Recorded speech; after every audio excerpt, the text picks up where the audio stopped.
तो हम लोग जानते हैं कि पूर्व कर्म स्नेह स्वेदन के बाद प्रधान कर्म में वमन पढ़ लिया, फिर उसके बाद विरेचन की बात हम लोग करेंगे। तत्र दोषहरणम ऊर्ध्वभागम वमन संज्ञकम, अधोभाग से क्या होगा विरेचन, अधोभागम विरेचन संज्ञकम। और वहीं पे हम लोग पढ़े हैं उभयम व शरीर मलम विरेचनाद विरेचन संज्ञा लभते। आगे चल के चरक ये भी कह रहे हैं कि दोनों ही मार्ग से दोषों को बाहर निकालने के लिए हम विरेचन इस शब्द का प्रयोग कर सकते हैं। तो लिखिएगा विरेचन की परिभाषा। अधोभाग, अधोभागम, अधोभागम, नोट्स में लिखा हुआ है आपके देखिएगा, अधोभागम विरेचन संज्ञकम, अधोभागम विरेचन संज्ञकम। मिला कि नहीं नोट्स?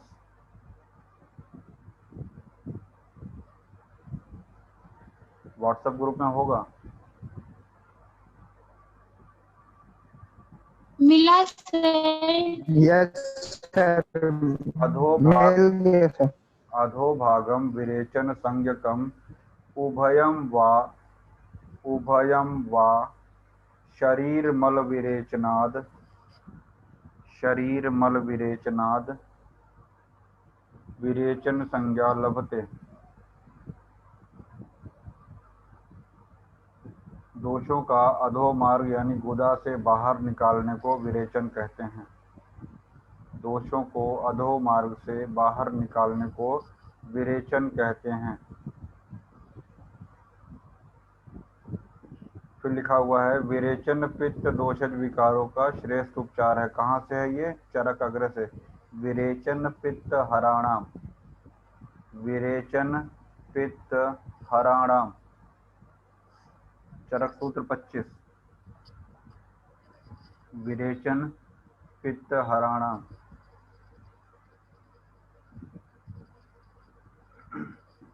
अगला पॉइंट लिखिएगा जो लिखा हुआ है, पित्त संश्लिष्ट कफ में, यानी पित्त के साथ अगर कफ का संयोग है बसंत ऋतु में तो तीक्ष्ण विरेचन कराते हैं, तीक्ष्ण विरेचन कराते हैं।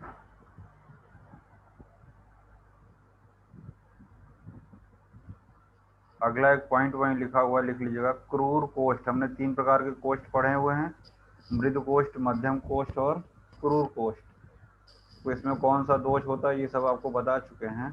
तो क्रूर कोष्ठ व्यक्तियों में विरेचन से पूर्व क्या करना है? बस्ती देने का विधान है। क्रूर कोष्ठ के व्यक्तियों में विरेचन देने से पहले बस्ती देने का विधान है। लिखिएगा पर्याय।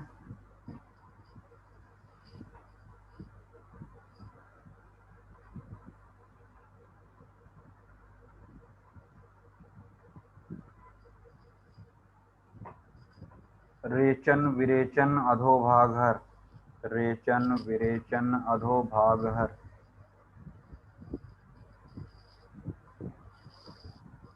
लिखिएगा रेचन एक व्यापक संज्ञा है, रेचन एक व्यापक संज्ञा है।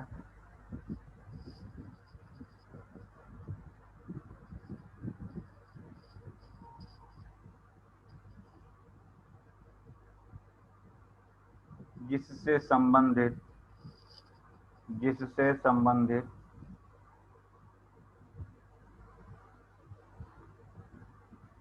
मलरेचन, मलरेचन, पित्तरेचन, अश्रुरेचन,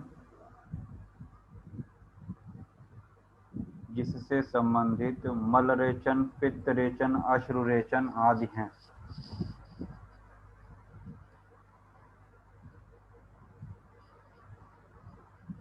परंतु परंतु कहीं पर, परंतु कहीं पर मात्र, परंतु कहीं पर मात्र रेचन शब्द का प्रयोग होता है, रेचन शब्द का प्रयोग होता है, तो इसका अर्थ प्रायः तो इसका अर्थ प्रायः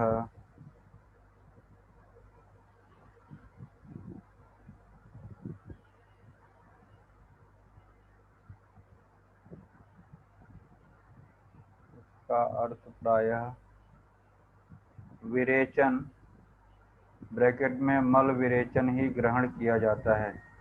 विरेचन ब्रैकेट में मल विरेचन ही ग्रहण किया जाता है।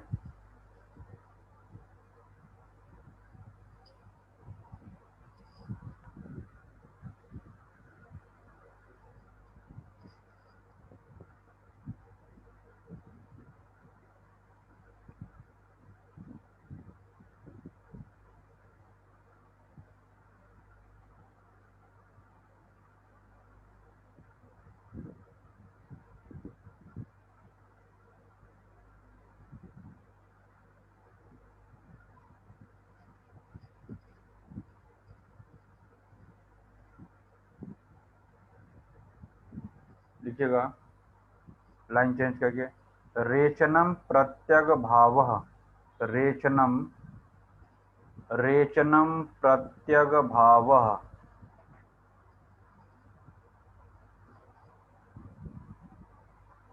लिखिएगा दोषों को अलग करना, दोषों को अलग करना रेचन है, रेचन है।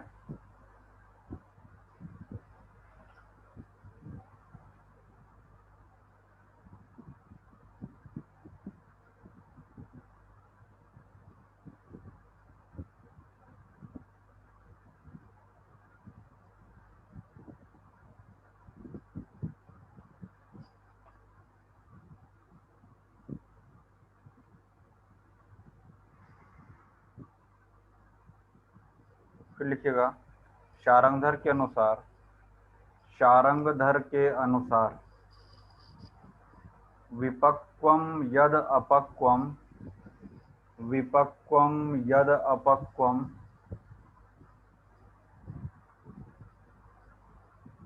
उसमें नहीं है, हम लिखा रहे हैं अलग से, लिखे उसको।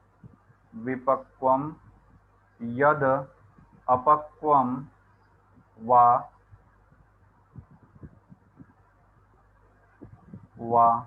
मलादि मलादि द्रवताम नये, मलादि द्रवताम नये, नये अर्थात जो द्रव्य पक्व एवं अपक्व, जो द्रव्य पक्व एवं अपक्व मल एवं दोष को, मल एवं दोष को पतला ब्रैकेट में द्रव, पतला ब्रैकेट में द्रव करके उसे शरीर से बाहर निकाल देता है, उसे शरीर से बाहर निकाल देता है, उसे रेचन कर्म कहते हैं,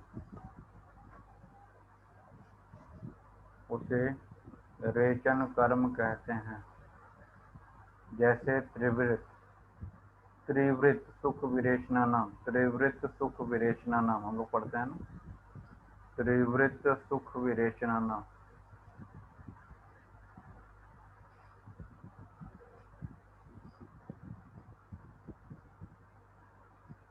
चतुरंगुलो मृदु विरेचना नाम, चतुरंगुलो अमलतास मृदु विरेचना नाम। और तीसरा विरेचन कौन सा है?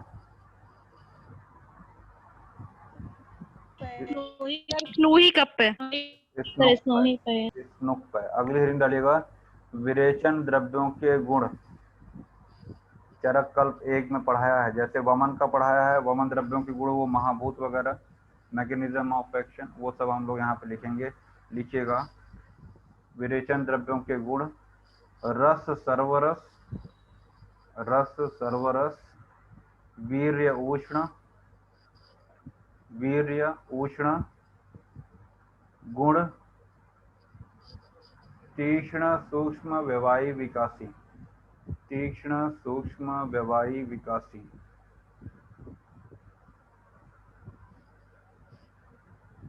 महाभूत प्रधान कौन कौन सा होगा? सर जल और पृथ्वी। जल पृथ्वी। हाँ, महाभूत जल एवं पृथ्वी।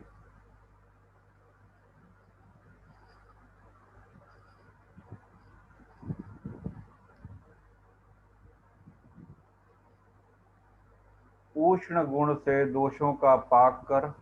उष्ण गुण से कहानी नहीं लिखा रहे हैं, जितने में आपका यूजी में काम चल जाए। अभी हम पीजी पॉइंट ऑफ व्यू से पढ़ाएंगे, लेकिन अभी क्या है कि 10 नंबर 15 नंबर आपका बीएमएस फाइनल प्रॉप में है। कुछ लोग सिर्फ उसी लिए पढ़ रहे हैं, हम जान रहे हैं, तो उस पॉइंट ऑफ व्यू से भी हम आपको लिखा रहे हैं।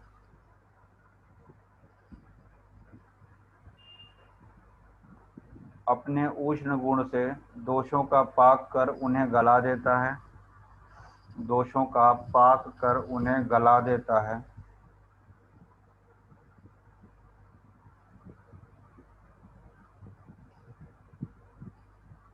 याद करिए वो लाइन चरक सूत्र 28 का। क्या बताया था मैंने? एक ही लाइन के लिए मैं वहां आपको ले गया था, क्या था वो? वृद्ध्या विच्छंदनात् पाकात् श्रोतो मुख विशोधनात् वायु निग्रहात्। क्या था वो? सर शाखा से कोष। हाँ हाँ, शाखा से।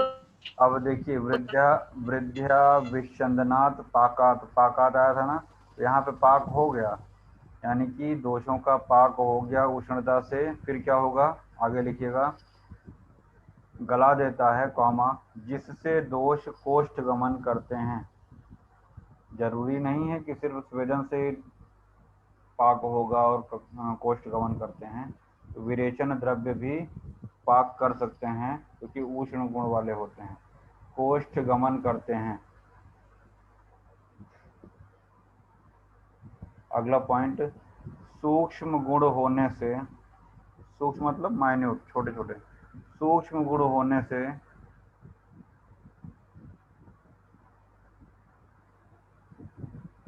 सूक्ष्म गुण होने से स्थूल एवं अणु स्रोतों में, स्थूल एवं अणु स्रोतों में यानी छोटे स्रोतों में भी, स्रोतों में प्रविष्ट होकर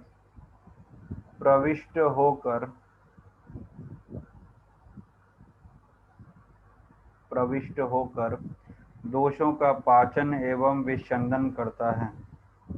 दोषों का पाचन एवं विच्छेदन करता है।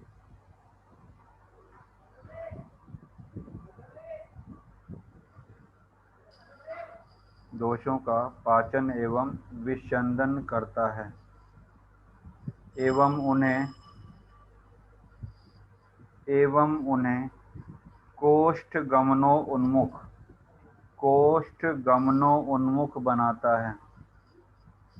कोष्ठ गमनोन्मुख बनाता है, यानी कोष्ठ की तरफ उनको गमन करने के लिए प्रेरित करता है। अगला पॉइंट, तीक्ष्ण गुण होने से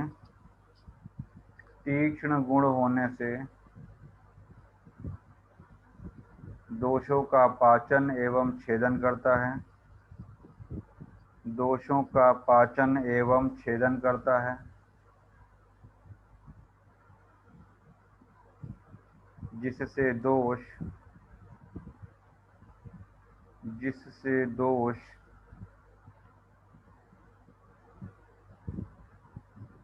अपने स्थान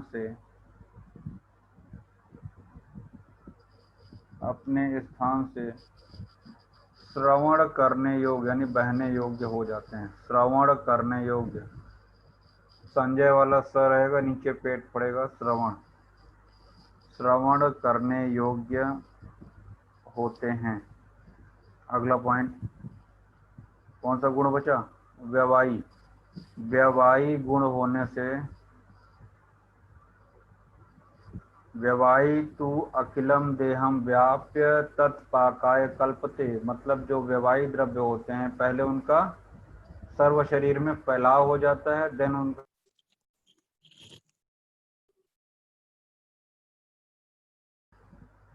व्यवायी गुण होने से, अगला पॉइंट, व्यवायी गुण होने से, व्यवायी द्रव्य वो होते हैं जो पहले शरीर में फैल जाते हैं, देन उनका पाचन होता है। व्यवायी तु अखिलम देहम व्याप्य, व्याप्य मतलब पहले फैल जाते हैं, तत् पाकाय कल्पते, तब उनका पाचन होता है। तो लिखिएगा, व्यवायी गुण से अपने पाचन होने के पूर्व ही शरीर में फैलकर अपना कार्य करने लगते हैं। पाचन होने से पूर्व ही संपूर्ण शरीर में फैलकर अपना कार्य करने लगते हैं। अगला पॉइंट लिख लीजिएगा, व्यवायी द्रव्य, लिख लीजिएगा, व्यवायी तु अखिलम देहम व्याप्य, अखिलम देहम व्याप्य, अखिलम मतलब संपूर्ण शरीर में, अखिल, अखिलम देहम व्याप्य तत् पाकाय कल्पते, ऐसे है, तत् पाकाय कल्पते।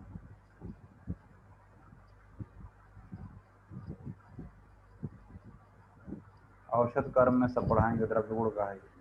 विकासी गुण में लिखिएगा, इसके बाद विकासी गुण से, विकासी का क्या परिभाषा है, विकासी विकसन में धातु बंधनात् विमोक्षण करता है। विकासी द्रव्य जो होते हैं, धातुओं के जो बंधन, जो संधि बंधन होते हैं उनको, संधि बंधन, संधियों के जो बंधन होते हैं उनको ढीला करता है ना। तो विकासी गुण से धातुओं में श्लिष्ट दोषों को पृथक करता है। विकासी गुण होने से धातुओं में श्लिष्ट दोषों को पृथक करता है। श्लिष्ट मतलब चिपके हुए, श्लिष्ट दोषों को पृथक करता है। जो हम उसका मीनिंग बताते हैं ना, वहीं नोट कर लिया करो, नोट्स आपका है, बिना संकोच के वहीं जो मन करे वो लिखो, क्योंकि हमको आज से 10 साल बाद भी हम कॉपी उठा के पढ़े तो हमको समझ में आए, पता चला कि श्लिष्ट, अरे क्या लिखेंगे, चिपके हुए लिखेंगे हम। अरे कॉपी आपकी है, जो मन करे वो लिखिए, पढ़ना आपको है। हमारा सिर्फ एक उद्देश्य रहता है कि हमारा क्वेश्चन गलत ना हो, है ना। क्योंकि उस समय जब रिजल्ट आता है सिर्फ 2 चीज़ें होती हैं, एक आप होते हैं और एक आपका रिजल्ट होता है, तीसरा कोई नहीं होता बीच में। जो झेलना होता है सिर्फ हमें झेलना होता है, कोई नहीं झेलेगा।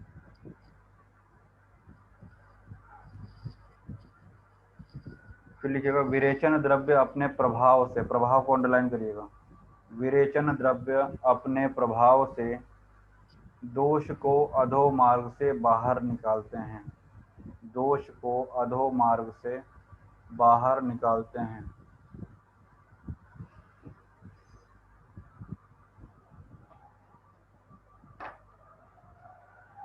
थोड़ा सा उस पर नोट्स पे आइएगा जो आपके सामने है। अविरेच्य रोगी किनका किनका विरेचन नहीं कराना है, तो छरछीण, अति स्थूल, अतिकृश, बालक, वृद्ध, दुर्बल, शोधित, पिपासित, है ना, ये सब हम आपको बता चुके हैं एक बार। उपवास, मैथुन, अध्ययन करने वाले, व्यायाम करने वाले, चिंता प्रसक्त, क्षाम, गर्भड़ी, सुकुमार, तो बचा कौन, बचे हैं ना। विरेचन के योग्य वाले में देखिए, कुष्ठ, ज्वर, प्रमेह, तमाम तरीके की चीज़ें दे रखी, उसमें पांडु भी आया होगा, है ना।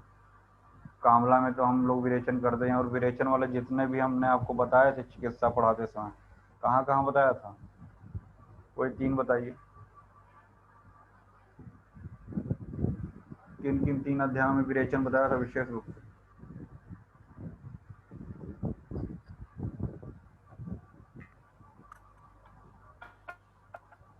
आवाज कट रही है, मैसेज करो यार। मैं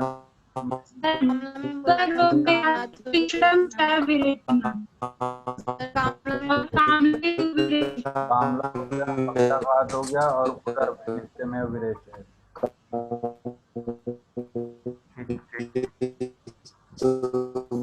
ओके ओके ओके, बस बस, नेटवर्क प्रॉब्लम है, आवाज नहीं आ रही है। मेरी आवाज आ रही है कि नहीं सबको? आ रही है सर। लेकिन आपकी आवाज कंपन हो रहा है, आपकी आवाज कांप रही है। चलिए देखिए, तो अविरेच्य और विरेच्य आप यहाँ से नोट से उसको उतार लीजिएगा चार्ट फॉर्म में। विरेचन से पूर्व क्या करेंगे, जैसे हम लोगों ने वहां पे वमन पे पढ़ा था कि एक दिन पहले कफवर्धक आहार का सेवन किया। यहाँ क्या कराएंगे, पूर्वाह्ने लघु, बोलो मत क्योंकि आवाज नहीं आ रही है, वो कंपन हो रहा है, वाइब्रेट हो रहा है आवाज। विरेचन से पूर्व पूर्वाह्ने लघु भोजयेत और फलाम्ल उष्णोदकम चयन चयनम अनुपायेत, ये सुश्रुत की लाइन है। और क्या है, चरक क्या कहते हैं, पित्त को उत्क्लेशित करने वाले आहार का सेवन। हालांकि चरक ने एक बात कही है कि कफ घटा रहेगा तो विरेचन अच्छे से होगा, लेकिन उन्होंने विरेचन से पूर्व चरक ने क्या कहा है कि पित्त उत्क्लेशित करने वाले आहार जांगल मांस, घृत, तैल, यूष, इसका सेवन करेंगे। और त्रिवृत कल का एक अक्ष मात्रा लिखा होगा आपका, तो एक अक्ष मात्रा को अंडरलाइन करिएगा कि त्रिवृत कल के एक अक्ष मात्रा का प्रयोग जल अथवा किसी द्रव के साथ में पिलाना चाहिए। बात ये नहीं है, बात ये है कि उसके बाद देखिएगा कोष्ठ बताया गया वहां पे, मृदु कोष्ठ, मध्यम कोष्ठ और क्रूर कोष्ठ, 3 कोष्ठ हुए। तो दोष कौन कौन सा होगा, तो मृदु कोष्ठ में हम जानते हैं क्या होगा, पित्त डोमिनेंट होगा। जो मृदु कोष्ठ होता है उसमें पित्त दोष डोमिनेंट होता है और औषध की मृदु मात्रा से ही विरेचन हो जाता है। जैसे कुछ लोग क्षीर पीने से ही, दूध का सेवन करने से ही विरेचन हो जाता है, या एरंड तेल का सेवन करने से विरेचन हो जाता है। ये मृदु यानी यहाँ पित्त डोमिनेंट होगा, उसको मृदु कोष्ठ। दूसरा होता है क्रूर कोष्ठ, कवि, क्रूर कवि, के फॉर कफ, वी फॉर वात, तीक्ष्ण मात्रा में वहां पे हम प्रयोग करेंगे औषधियों का। और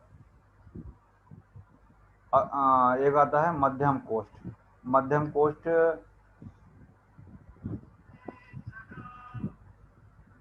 मध्यम कोष्ठ में क्या है, समदोष, ये लिखा चुके हैं हम, कहाँ पे लिखाए थे,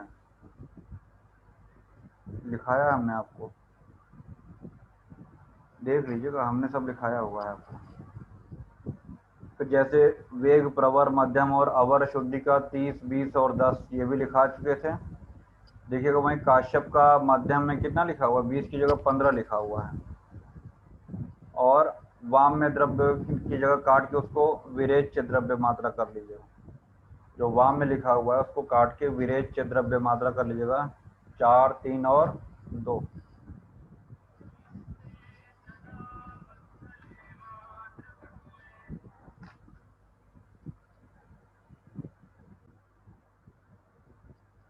जैसे हम लोगों ने वमन पे पढ़ा था, क्या था वहां पे, 8, 6, 4 था वेग, प्रवर, मध्यम, अवर में 8, 6, 4। वैसे यहाँ पे 30, 20, 10 है। वहां पे क्या था, 2, 1.5, 1 था, उसी का जस्ट डबल हो जाएगा विरेच्य द्रव्य की मात्रा। वहां पित्तांत वमनम था, यहाँ कफांत विरेचनम हो जाएगा, ठीक है। फिर देखिएगा विरेचन में दोष निकलने का क्रम क्या होगा, हमने आपको बताया था मल पकाव, बताया था ऐसा, मल पकाव ऐसा कुछ बताया था, इसी में बताया था, किसमें बताया था, देखिएगा, एव विरेचने मूत्र पुरीश पित्त कफात इति, पहले मूत्र पुरीश फिर पित्त और कफ, ये बता रहे हैं। और सम्यक विरेचन का देखिएगा, प्राप्तिश्च विट्ट पित्त पकाव, यहीं से हमने आपको बताया, विट मतलब पहले मल निकलेगा, देन पित्त, देन कफ, देन लास्ट में वात, ये हुआ सम्यक विरेचन का लक्षण। ध्यान दीजिएगा 2 बातें, अगर विरेचन में दोषों के निकलने का क्रम पूछ रहा है तो मूत्र, पुरीश, पित्त और जो औषध का, हम लोगों ने देखा था कि वमन जब कराते हैं तो सबसे पहले औषध निकल रहा था, याद आ रहा है, जब यस सर। वमन कराते हैं तो पहले औषध, यहाँ पे औषध कब निकल रहा है, पित्त के निकलने के बाद, यानी पित्त और कफ के बीच में औषध आ गया है। और जाहिर सी बात है पहले मूत्र की प्रवृत्ति होगी, देन पुरीश की प्रवृत्ति होगी, है ना, ये कॉमन सेंस है कि मूत्र पहले, फिर पुरीश, फिर पित्त, फिर पिया हुआ औषध निकलेगा और लास्ट में कफ निकलेगा। फिर इसके बाद सम्यक विरेचन में मल पकाव वाला वो ट्रिक लग जाएगा, तो उससे लग जाएगा। हीन विरेचन में क्या है, यानी कि आपने विरेचन द्रव्य दिया और विरेचन नहीं हो पाया, तो स्यात श्लेष्म पित्त अनिल संप्रकोप, हमने आपको बताया कि त्रिदोष प्रकोपित हो जाते हैं। अगर हीन विरेचन होगा, अगर विरेचन प्रॉपरली नहीं होगा तो वात, पित्त, कफ तीनों का प्रकोप हो जाएगा और विरेचन अतियोग हो जाएगा। बहुत ज़्यादा विरेचन करा देंगे तो वायु प्रकोप तो होगा ही होगा। और हमने आपको एक ट्रिक बताया था, कहाँ पे बताया था, कुछ याद आ रहा है, पढ़ा चुके हैं हम, पकड़, पी के आर कम हो जाता है और वायु बढ़ जाता है, बता चुके हैं। कहाँ था, नहीं बता पाओगे?